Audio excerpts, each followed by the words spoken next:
calling customer service. This is Mark. How can I help you? Ako si Mark ng Pampanga. 5 taon na sa industriya ng BPO. Sanay na ako sa puyatan, sa kape, at sa mga kwentong katatakutan na maririnig kalimitan sa smoking area. Pero hindi ko inakalang darating ang gabi na ako mismo ang magiging bida sa isang kwentong hindi ko na sana gustong balikan.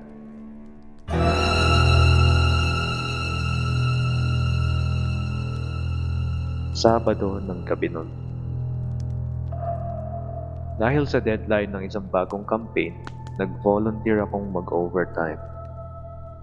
Walang tao nun sa 4th floor. Ang mga kasama ko ay nasa kabilang wing, kaya ang hilera ng mga cubicles sa Station 400 ay madilim at bakante. Habang tinatype ko ang aking huling report, narinig ko ang isang tila pamilyar na tunog. Tila ba ay tunog ng mouse? Galing ito sa dulo ng hilera ko sa Station 402. May kasama pala ako. Inisip ko na baka may kasama ako nagtatrabaho na hindi ko lang napansin pagpunta ko sa Station 407. Nakaugalian ko na kasi na diretsong mag-login kapag ka nasa trabaho. Ngunit paglingon ko sa bandang Station 402, walang tao. Lumapit ako para i-check kung may nakalogin, pero papalapit pa lang ako nang sumalubong sa akin, tila malamig na hangin. Higit na mas malamig kaysa sa normal na buga ng aircon. Ang computer sa Station 402 ay nakapatay, pero ang headset na nakapatong sa desk gumagalaw. Para bang katatapos lang nito gamitin. Binaliwala ko muna. Kuni-kuni lang to, Mark. Pulong ko sa sarili ko. Bumalik ako sa pwesto ko at isinuot ang aking headset. Biglang nag-ring ang phone ko. Isang internal call. Sa screen ng phone, lumabas ang source ng tawag. Extension 402. Kinabahan ako. Ang 402 ay ang station kung saan ako nanggaling. Walang tao doon. Sinagot ko ang tawag dahan-dahan. Hello? Station 407. Mark speaking? Walang sumagot, pero may narinig akong mabigat na paghinga. At kasunod nito ang tunog ng pag-iyak ng isang babae. Mahinang mahina. Parang nanggagaling sa ilalim ng tubig.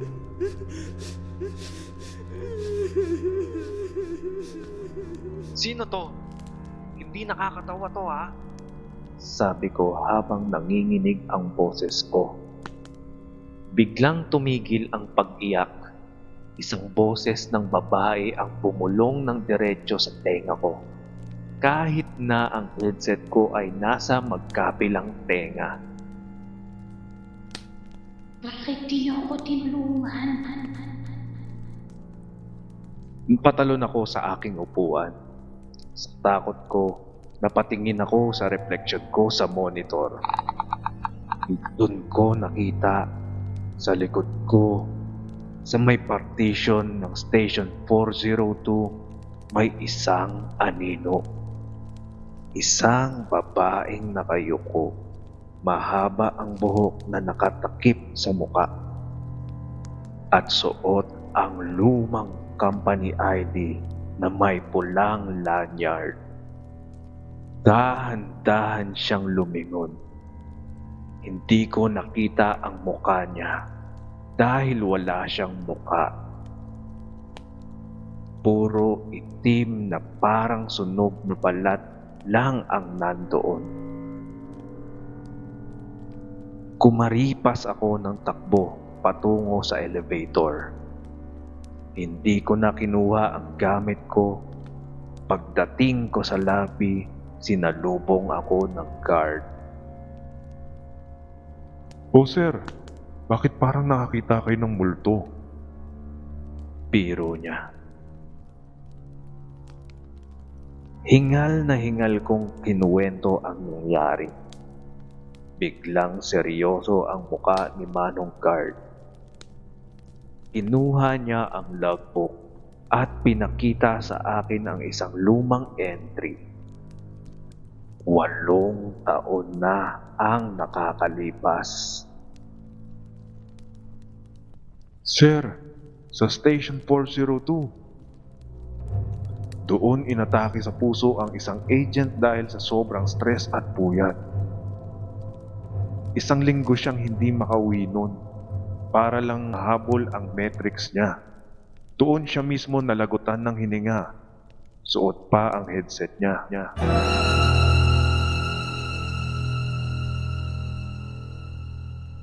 Pinoy Scary Stories.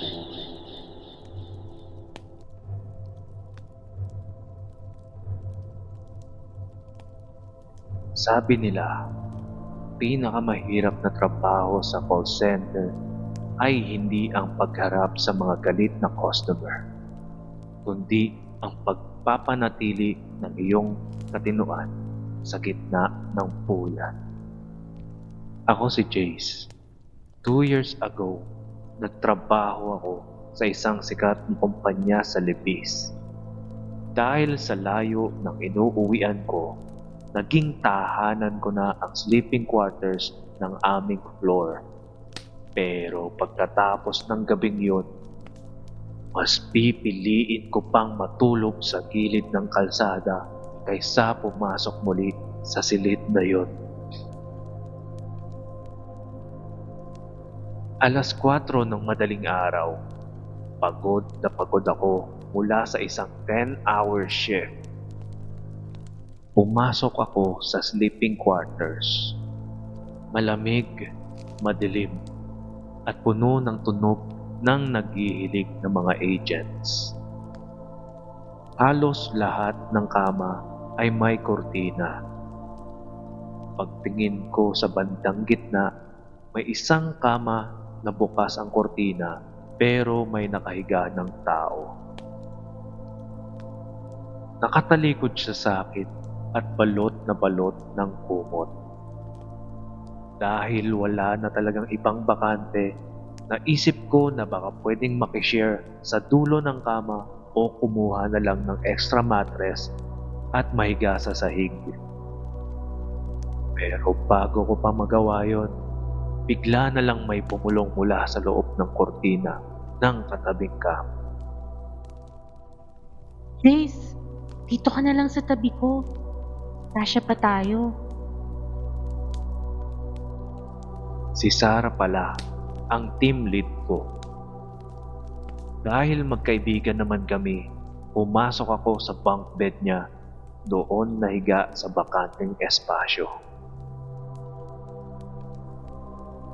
Habang nakahiga kami, napansin kong nakatingin lang si Sarah sa kisame. Nanlalamig siya at nanginginig ang mga kamay. Jace, Bulong niya sa akin na halos hindi gumagalaw ang labi. huwag kang titingin sa ilalim ng kama natin. At huwag ka rin titingin sa kama sa tapat natin. Agad akong kinabahan. Bakit? Ano bang meron? Mahinang tanong ko. Kanina pa ako gising. Yung taong nakahiga sa tapat natin, kanina pa yan nakatitig sa atin mula sa ilalim ng kumot niya. Pero kung chinek ko ang logbook kanina bago ako pumasok, wala nag-occupy ng kamang yan. Dahan-dahan, sa kabila ng babala ni Sarah, sumilip ako sa siwang ng kortina. Nakita ko ang kama sa tapat. Nakabalot pa rin ang tao ng kumot. Pero may isang maliit na butas sa tela. Doon ko nakita isang dilaw at naniningkit na mata ang nakatingin ng diretso sa amin.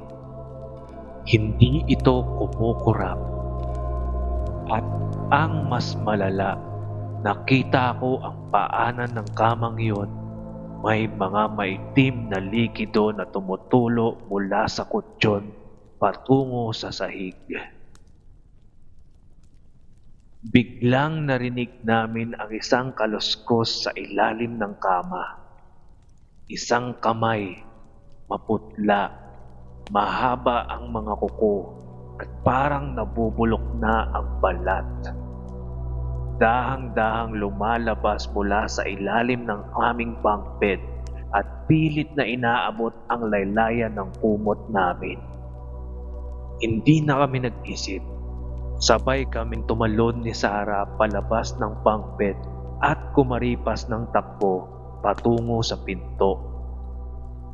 Sa pagmamadali ko, lumingon ako ng huling beses. Ang taong nakakumot sa tapat ng kama, bigla itong umupo. Pero hindi ito tao. Ang ulo nito ay nakabaliktad. Ang katawan nito ay parang binalian ng mga buto para magkasya sa maliit na espasyo. Naglabas ito ng isang matinis na tawa na parang gasgas na plaka. Kinabukasan, nalaman namin na ang quarters na yon ay dating clinic noong panahon pa ng digmaan. Pero mas nakakapanghilakbot na balita ay ito. Ang agent na huling gumamit ng kamang tapat namin ay 3 araw nang nawawala. Natagpuan ang kanyang katawan makalipas ang 3 araw. Hindi sa labas, kundi sa loob mismo ng AC vent sa itaas ng sleeping quarters. Kaya pala tuwing gabi, may nararamdamang tumutulo mula sa itaas ang mga natutulog doon. Kaya kung ikaw ay matutulog sa quarters at nararamdamang mong may nakatingin sa iyo mula sa kabilang kama, huwag mo nang silipin. Baka ang tinitignan mo ay hindi nakabilang sa mundong ito.